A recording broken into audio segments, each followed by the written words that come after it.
Sean bienvenidos a esta nueva serie de videos sobre PostgreSQL. Este material forma parte de las preparadurías de la materia base de datos en la universidad. Sin embargo, puede ser utilizado por cualquier persona que actualmente no esté viendo la materia o en su defecto desee conocer un poco más sobre el mundo de PostgreSQL.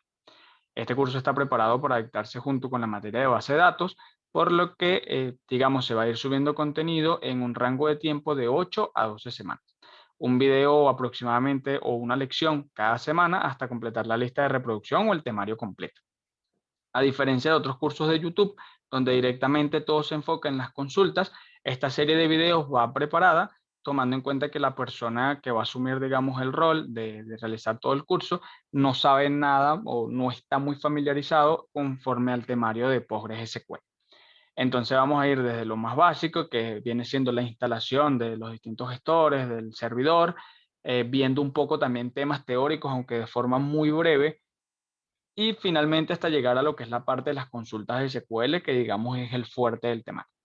Aquí vemos un temario, digamos, un poco resumido, realmente está bastante generalizado porque se planea tratar muchos temas más, pero bueno, este es como un breve resumen de lo demás. Entonces, lo que vamos a ver en lo que sería esta serie de tutoriales, en primera instancia será la instalación.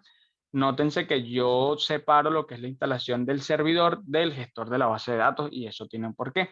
En primera instancia, las bases de datos necesitan, digamos, un servidor para poder operar, sea el tipo de base de datos que se elija. Si se elige, por ejemplo, MySQL o se elige Postgres o Oracle, ellas necesitan un tipo de servidor para poder operar y nosotros poder interactuar con lo que vendría siendo la base de datos. En esta ocasión, como el curso está dedicado a lo que vendría siendo PostgreSQL, el servidor que vamos a instalar es el servidor de PostgreSQL, valga la redundancia.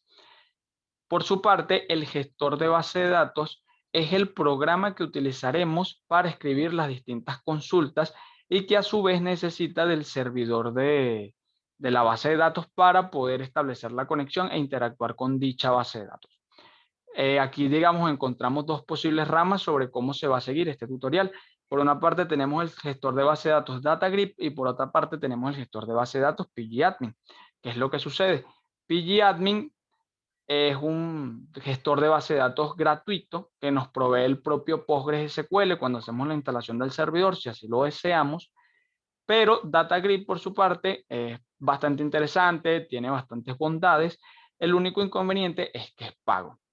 Para aquellas personas que actualmente estén en una universidad, en un colegio y tengan algún correo educativo, si la universidad pues tiene las licencias, los convenios, entiendo, necesarios, puede utilizar este software de forma gratuita y obtener una licencia de un año aproximadamente.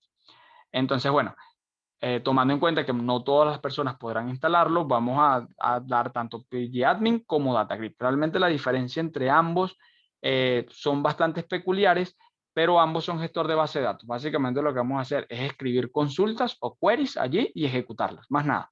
Entonces el curso le sirve completamente para ambos e inclusive para otros gestores de base de datos sin problema. Como punto número 3, vamos a ver lo que es una breve introducción al mundo SQL y con introducción al mundo me refiero a la modelación y al diagrama R. Eh, para, digamos, entender un poco por qué vamos a tratar este punto, pongo el siguiente ejemplo. Sabemos que las bases de datos son utilizadas en lo que es el mundo empresarial o lo que vendría siendo en trabajo o negocios. Y los trabajos o los negocios van evolucionando constantemente, lo que hace que en cierto punto digamos, requieran más consultas de las que inicialmente necesitaban.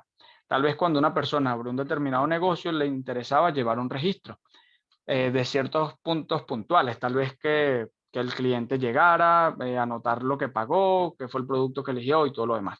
Después de un cierto tiempo, la persona puede desear expandir su negocio, tomar unas ciertas decisiones y, digamos, la base de datos le puede proveer cierta información que a él le será de utilidad.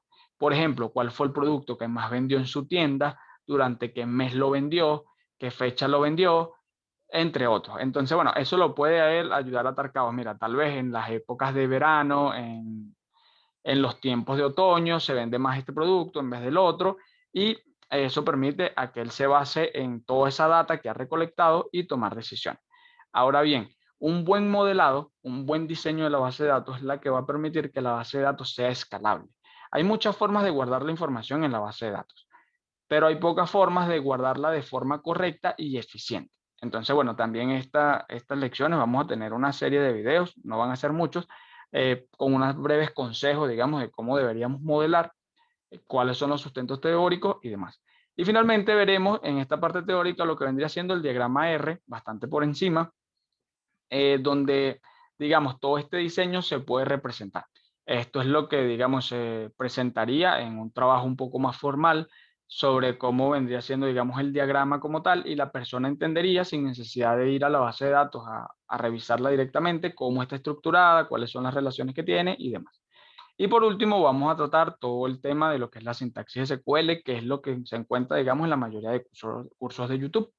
La sintaxis SQL es básicamente como un lenguaje de programación. Cuando utilizamos algún programa o algún lenguaje como Java, como C Sharp o algo por el estilo, que ellos tienen su sintaxis, bueno, para hacer queries, también hay una serie de normas o una serie de sintaxis que nosotros debemos seguir, sea para introducir datos, para crear nuevas tablas, para generar consultas, para leer ciertos valores, para obtener tal vez cierta información que nos interesa, pero no mostrar el resto, entre otros, que lo iremos realmente viendo conforme a la materia. Eh, Se abarcaría realmente todo lo necesario en cuanto al tema de consultas. Y otra cosa que podríamos agregar aquí es que la sintaxis SQL es bastante generalizada.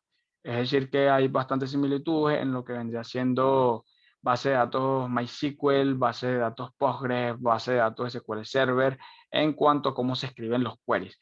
Hay algunas diferencias mínimas que dependen del gestor, pero son bastante pocas y generalmente cuando es muy fácil pasar de un gestor de base de datos que utilice MySQL a Postgres y luego incluir, digamos, o introducirse en el mundo de SQL Server porque hay muchas cosas que son similares, ¿vale?